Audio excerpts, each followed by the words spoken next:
So guys आज हम आए हुए हैं नेचर में। आज घर पे तो वर्कआउट नहीं होने वाला, ना ही जिम में। आज मेरा हॉलीडे है, तो अक्सर मैं हॉलीडेज़ में नेचर में ही वर्कआउट करता हूँ, क्योंकि इससे स्ट्रेस लेवल भी कम होता है और एक फ्रेश एयर मिलती है हमें।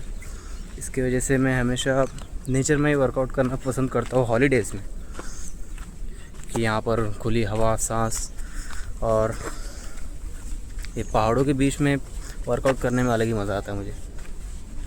तो देखते हैं, इसमें कोई एक अच्छी सी प्लेस ढूंढूंगे पहले, फिर उसी प्लेस पे हम वर्कआउट करेंगे।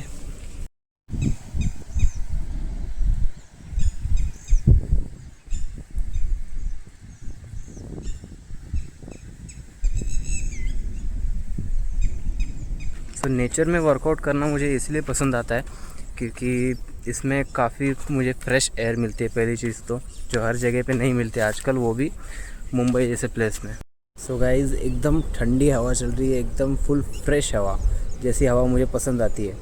और बैकग्राउंड का व्यू तो आए है, क्या बोलूँ, मज़ा ही आ गया देख कर आज तो मुझे। एक मिनट दिखाता हूँ आपको। ठीक है।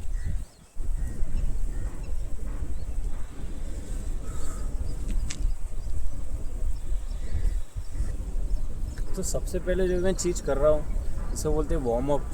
ये वार्म अप करना बहुत ज़्यादा ज़रूरी होता है, इसीलिए इस चीज़ के बारे में बता रहा हूँ, क्योंकि ज़्यादातर लोग जिम में वार्म अप करते ही नहीं है। करते भी है तो मुश्किल से 10 या 20 सेकंड, बस उतने में उनका वार्म अप ख़त्म हो जाता है। याद रखना, वार्म अप कभी भी कम से कम आपका 5 मिनट तक तो होना ही चाहिए।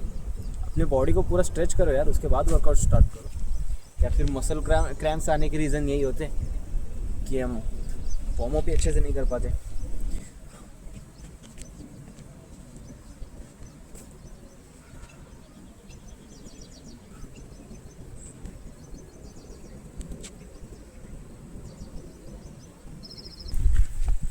अभी की सबसे पहली चीज़ मैं करने वाला हूँ रोप स्किपिंग। ये मैं रेगुलरली करता नहीं हूँ, लेकिन जब हॉलीडेज़ रहते हैं तो हॉलीडेज़ में ये और स्ट्रेचिंग और नॉर्मल योगा स्टेप्स वगैरह फॉलो करना, ये नेचर में करना और भी ज़्यादा अच्छा लगता है। तो इसलिए मैं यही 2-3 चीज़ें करता हूँ नेचर में।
नेचर में वर्कआउट करने का एक फ़ायदा ज़रूर होता है कि एक काफ़ी फ्रेश एयर मिलती है, और बैकग्राउंड में आपको भी सुनाई दे रहा होगा बर्ड्स की आवाज़ें, सिर्फ बर्ड्स की आवाज़ें यहाँ पर गूंज रही हैं।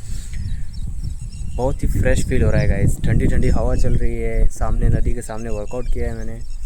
और मैं बचपन से यहीं पर घूमता खेलता था, क्योंकि हमारे एरिया में यही एक ऐसा पार्ट है जो ज़रा जंगल जैसा है, और एक मोरबे डैम भी है हमारे पास, जिसमें गर्मियों में मैं और मेरे फ्रेंड्स स्विमिंग करने जाते हैं। उसके भी एक पर्सनल ब्लॉग वीडियो मैं आपको ज़रूर दिखाऊंगा किसी दिन। अगर इस पे ज़्यादा लाइक और कमेंट्स आए तो मैं नेचर से जुड़े हुए अपने फ्रेंड्स के साथ भी एक आध वीडियो ज़रूर डालूंगा। सो गाइस, जो आप मेरे बैकग्राउंड में जो नदी देख रहे हो, ये आपको मैं ढंग से दिखा दूँ। इसका पानी जो है ना वो ब्लैक हो चुका है पूरी तरह से। वो मैं आपको बताता हूँ कैसे। ये ऐसे ही पहले ऐसे नहीं थी। पहले इसका पानी बिल्कुल एकदम ट्रांसपेरेंट और प्योर पानी था। कुछ समझ लो 10 साल पहले, 10 साल पहले भी कंपनीज थी यहाँ पे, लेकिन एक लिमिट में यहाँ पर जो केमिकल्स होते हैं नदी के, वो एक लिमिट में डाले जा रहे थे। और अब ये लिमिटलेस हो चुका है। यहाँ पर दबा के केमिकल डाला जाता है, दबा के। पानी पीना तो दूर की बात है, इसके अंदर अगर कोई नहा भी लेगा ना तो भी वो बैक्टीरिया की वजह से ही मर जाएगा, मैं तो बोलूँगा। इतना गंदा पानी हो चुका है अब यहाँ का, जबकि पहले ऐसा नहीं था। ये पानी बहुत ही साफ़ और क्लियर पानी था। जो अभी ब्लैक शेड में आपको दिख रहा है ना, ये ऐसे ब्लैक शेड में नहीं था, ये काफ़ी प्योर पानी था। जब तक ये नदी किसानों के और इंसानों के हाथ में थी। जब पैसे वाले कंपनी वालों के हाथ में आई तो इसकी हालत देखो कैसी करके रखी है। आपको मैं दिखाता हूँ, वो जो प्लांट है ना वहाँ का, उसके बैकग्राउंड में है रिलायंस इंडस्ट्री। रिलायंस का जो भी कचरा पानी रहता है गंदा, वो सारा इस नदी में डायरेक्टली डाला जाता है। और यहीं पे पातालगंगा की भी एक कोई तो कंपनी है, ये साइड में जो है। कंपनी का नाम मुझे याद नहीं है, लेकिन मैं मेंशन ज़रूर करूँगा इस कंपनी को भी, कि उसका सारा केमिकल जो होता है वो उस एक नाला बनाया हुआ है यहाँ पे गाइज, वो नाले से सारा कचरा इस नदी में डाला जाता है। और वो नाला इतना केमिकल वाला, इतना बास मारता है वो, बाप रे। मैं ये चीज़ें जानबूझकर यूट्यूब पे आप सबके सामने पोस्ट कर रहा हूँ, क्योंकि ये सब चीज़ों के खिलाफ है ना, कोई भी इन्फ्लुएंसर जल्दी आवाज़ उठाता ही नहीं है। जो कि मुझे भी बहुत चिढ़ होती है इस बात से, कि जब तुम्हारे पास फ़ैन बेस है, जब तुम्हारे पास ऑडियंस है, तो पब्लिक को वो प्रॉब्लम्स क्यों नहीं दिखाते जो लोकल फेस कर रहे हैं, लेकिन वो आवाज़ को ऊपर उठा नहीं पा रहे। जब तुम्हारे पास फॉलोअर्स है तो इस चीज़ों को उन्हें पोस्ट करना चाहिए। इसलिए मैं, भले ही मेरे पास उतनी ऑडियंस नहीं है गाइज जो आप हो, बहुत शुक्रिया आपका मेरे साथ जुड़े रहने का, लेकिन मैं ऐसे चुप तो नहीं रहने वाला। जो गलत है वो मैं पोस्ट ज़रूर करूँगा, भले ही वो कोई भी चीज़ हो। सो ये थी गाइज़ आज की वीडियो। तो वीडियो कैसी लगी हो कमेंट करके ज़रूर बताना। और नेचर से जुड़े हुए और एक्सरसाइजेस जो आपको जानने हो, कोई डाइट आपको पता करना हो, तो उसके लिए कमेंट ज़रूर करना। और वीडियो कैसी लगी है वो भी कमेंट में मुझे ज़रूर बताना। Thanks for watching guys.